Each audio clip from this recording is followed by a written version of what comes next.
Bonjour Laurent Goater, Bonjour Jean-Guillaume. vous nous venez les bras chargés de bonnes nouvelles après l'intervention d'Antonio Costa, Premier ministre portugais.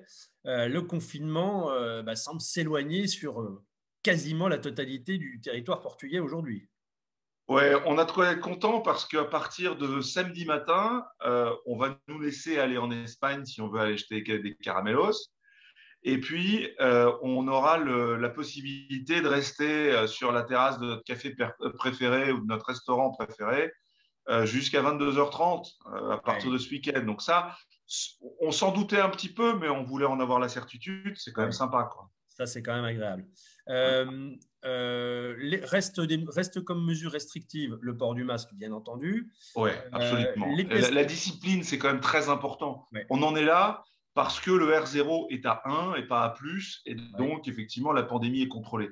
Et le ouais. port du masque, n'en déplaise à certains, c'est vraiment un des éléments qui permet que ça se tienne.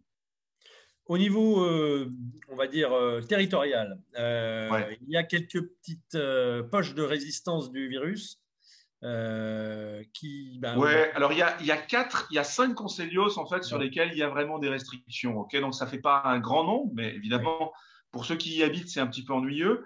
Alors il y a Portimão et Algesur qui sont dans l'ouest de l'Algarve. Il y a Resende, il y a Carregal do Sal, et puis il y a Odemira où il y a quelque chose de particulier.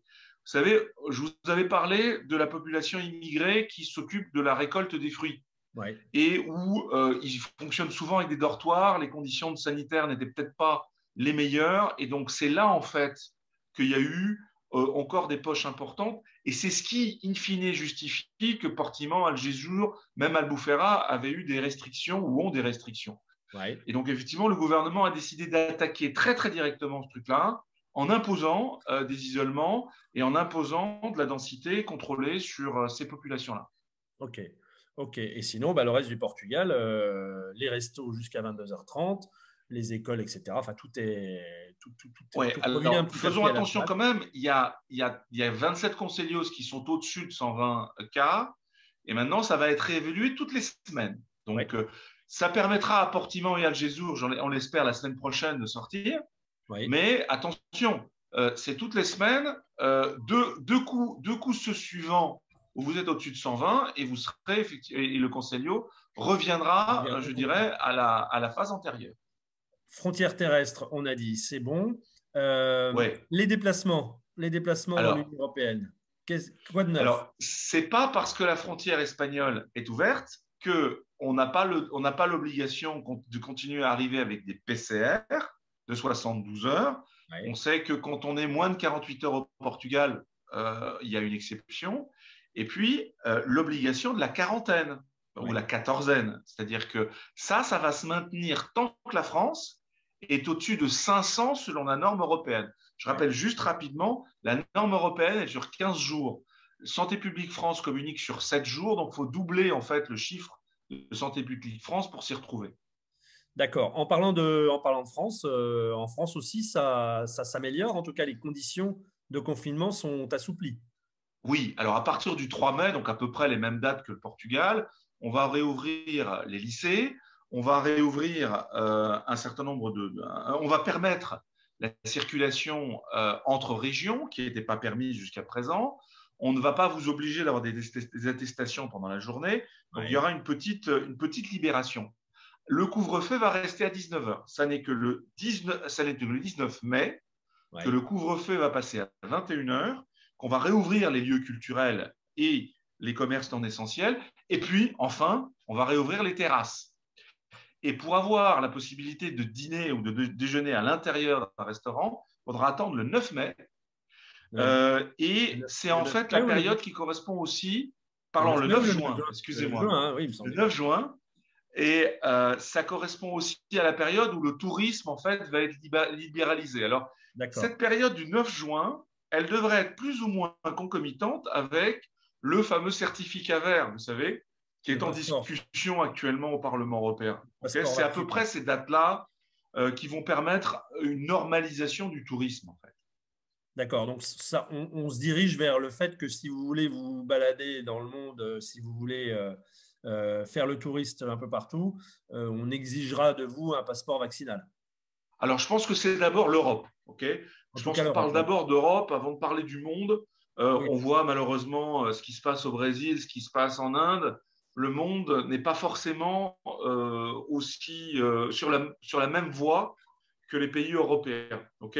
Je dirais que sur les pays européens sont en retard sur la vaccination, mais la vaccination augmentant d'une manière considérable, on voit très très très bien qu'elle a des résultats considérables, notamment sur les hospitalisations. Ouais. Donc la vaccination, ça marche. Le masque, ça marche. Les autres pays du monde ne sont pas forcément, malheureusement, à ce même point. On sait aussi qu'il y a d'autres pays qui sont très en avance par rapport à nous. On parle souvent d'Israël, des États-Unis ou même du Royaume-Uni, qui, eux, ont fait une vaccination beaucoup plus rapide et donc sont sortis beaucoup plus vite des problèmes. Mais je dirais que l'idée on appelle plus ça un passeport vaccinal, c'est en fait une application sur votre téléphone qui permettra d'avoir une espèce de preuve très facile à utiliser plutôt que de sortir votre test et votre machin et votre truc dans différentes langues. C'est un petit peu de ça dont on parle. Ce sera surtout une extension des applications que nous devrions tous avoir sur nos téléphones de stop anti-Covid ou etc., etc. Elles ont toutes un petit peu des noms différents en Europe. Donc, il faudrait en fait, l'idée, c'est d'avoir le même outil sur l'ensemble de l'Union européenne qui permette de garantir soit que vous êtes déjà vacciné, et à partir de là, effectivement, probablement, vous n'aurez même plus besoin de faire des tests, soit que vous l'avez déjà eu, et donc à ce titre, étant guéri, vous avez aussi des anticorps, soit que vous avez effectivement fait un test, et donc à ce titre, vous pouvez circuler sur la base de votre test. Cette application ne devrait pas être obligatoire, mais effectivement, elle simplifiera la vie, certainement du voyageur, et éventuellement, mais c'est encore en débat au niveau du Parlement pour des questions de contrôle de vos données privées, les restaurants, les hôtels, etc., auront-ils ou pas le droit d'utiliser ces données-là pour vous faciliter la vie? Bon, c'est en discussion rapide. Ça reste à voir. Et je pense que la date du 9 juin en France est finalement assez concomitante avec la mise en place de ce certificat. Ok, très bien. Écoutez, merci pour ces bonnes nouvelles. Et puis, voilà, on aura l'occasion de se voir dans ce cas-là à l'apéro, quelque part à Cascais. Absolument, avec plaisir. Merci beaucoup, Laurent Goater. À bientôt. À bientôt, merci. La French Radio. Portugal.